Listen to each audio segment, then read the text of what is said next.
Fillmore was so popular that his publishing company, run by his parents, they were worried that there was so much music in the catalog that had Henry Fillmore's name next to it. They were worried they'd be deemed a one-composer publishing house. So Henry started writing under a variety of different names.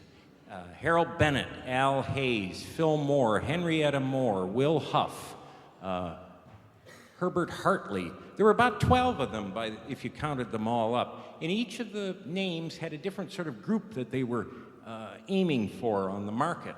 In the 1920s, he wrote under the name Harold Bennett. And that was easy music. That was for burgeoning new school bands that were just starting all over the United States. And he wrote one march, a march that John Philip Sousa told him, he said, boy, I wish that march had my name on it. It was hugely popular.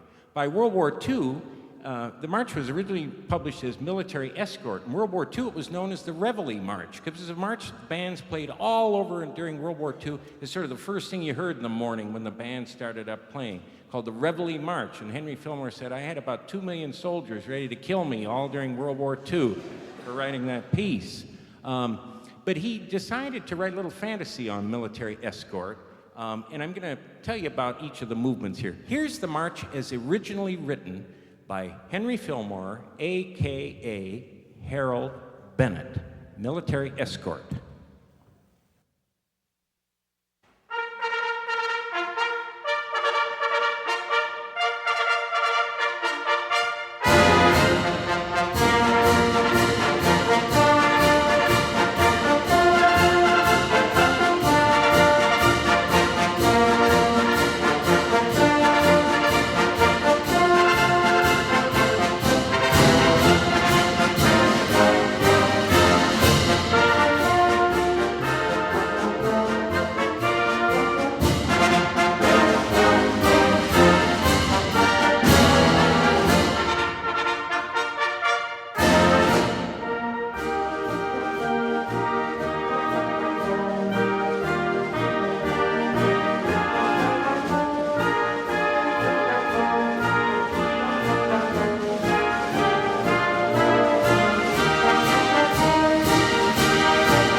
We're going to take Harold Bennett's, or Henry Fillmore's, Military Escort and take a little trip with him. Now, the first place we're going to stop is the Metropolitan Opera House in New York. Now, Henry was up there visiting, and the opera orchestra was in rehearsal, and they realized they had forgotten the music for the opera Cavalleria Rusticana.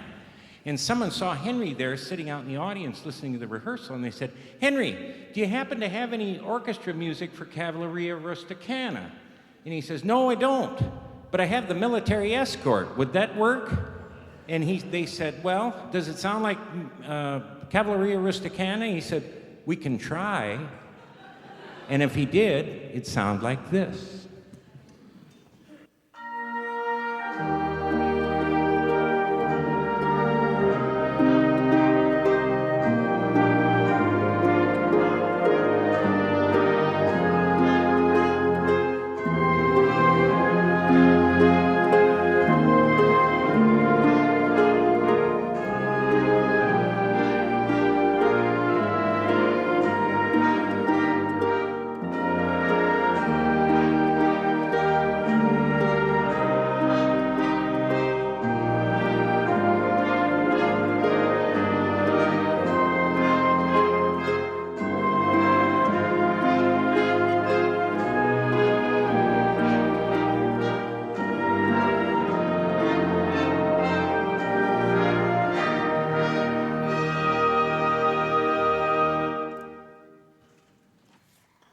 Now, you know, Henry was from Cincinnati, and there are a lot of Germans in Cincinnati, Ohio out there. And you know what Germans like? They like their beer. So they're going to have a little beer garden there in Cincinnati. And Henry stopped by there a little earlier before the festivities got started, and there was a little polka band there rehearsing. And they realized that someone had forgotten the music for the polka band. And they saw Henry back there, and they said, "Hey, Henry, do you have any waltzes? The guy who's running this beer garden wants us to play the Blue Danube Waltz. Do you have the music for that?" And he says, "No, but I've got the military escort." And they said, "Does that sound like the Blue Danube Waltz?" And he said, "Well, not really, but we can try."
Well, now we're going to go to Brooklyn and lay hot jazz in Brooklyn. And Henry decided to go hear some hot jazz in the 1940s up there in Brooklyn, and he decided to hear two of his musical heroes, Tommy Dorsey on trombone and Louis Armstrong on the trumpet. And they were doing a battle of the bands there in one of the nightclubs there in Brooklyn. And Henry came there, and he decided to come for the rehearsal. And he's sitting back there having a drink listening to this rehearsal, and Louis Armstrong realized that they had forgotten the music for this big battle of the bands. And they saw Henry in the back there, and they said, "Hey, Henry, do you have any jazz music with you?" He says, "Well, no, but I've got the military escort." And they said, "Does that sound like lay hot jazz?" And he says, "Well, not really, but we can try."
Since he was so close to Washington, D.C. while he was up in Brooklyn there, that he'd come down to the nation's capital, and it was Inauguration Day.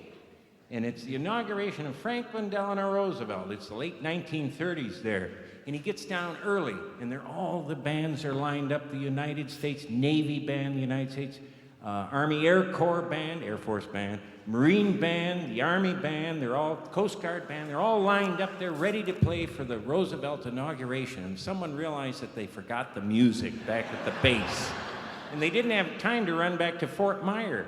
And they saw Henry Fillmore there and said, "Henry, do you have any march music with you?" And he says, "As a matter of fact, I do. I've got the military escort." And so this is what it would sound like. All the service bands coming down Pennsylvania Avenue, military escort by Henry Fillmore.